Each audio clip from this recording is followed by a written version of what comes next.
Tired of fumbling with your physical wallet and want to experience the convenience of contactless payments with your Wise virtual card in physical stores? Let's dive into how you can seamlessly use your Wise virtual card for secure and convenient in-store purchases. First, open your Wise app and locate your virtual card. It usually has a slightly different design than your physical card, so it's easy to distinguish. Tap on the card to reveal its details, the card number, expiry date, and CVV.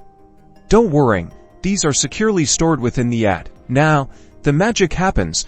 Open your Google Pay or Apple Pay wallet on your phone.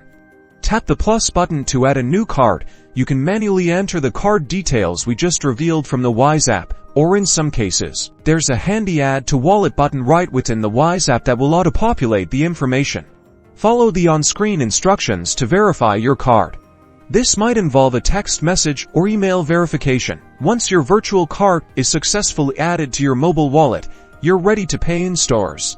Simply hold your phone near the contactless payment terminal, just like you would with any other contactless payment method. You'll see a confirmation on your phone screen that the payment was successful. It's that easy.